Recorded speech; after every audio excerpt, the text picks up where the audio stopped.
చూసుకున్నట్లయితే తెలంగాణకు సంబంధించి విద్యా సంస్థలు దసరా సెలవులకు సంబంధించి కీలక అప్డేట్ అయితే వచ్చింది.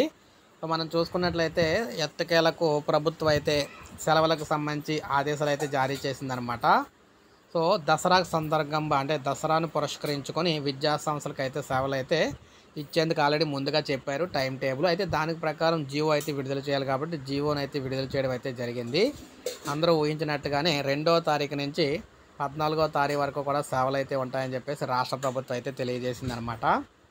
ఈ ఈ సెలవుల్లో మార్పులు అయితే ఎటువంటి మార్పులు అయితే లేవని చెప్పేసి ప్రభుత్వం అయితే తెలియజేయడం అయితే జరిగింది.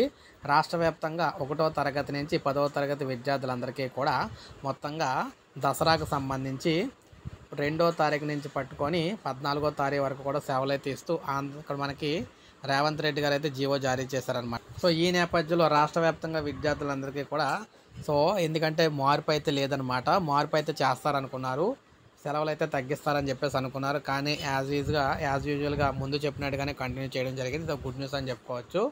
సో ఇది మనకు అప్డేట్. ఎందుకంటే పక్కనే ఉన్న ఆంధ్రప్రదేశ్లో చూసుకున్నట్లయితే వారికి ఇంకా ఆలస్యంగా అయితే సేవలు అయితే ఇస్తూ ఉన్నారనమాట. సో దాని గురించే కొంతమంది అయితే తర్జన భజన అయితే పడ్డారు. కానీ ఎట్టకేలకు విద్యార్థులకు అయితే సెలవు అయితే ప్రకటించడం జరిగింది. సో ఒక లైక్ చేయండి, సబ్స్క్రైబ్ చేసుకోవద్దు, మన ఛానల్ సబ్స్క్రైబ్ చేసుకుని ఫాలో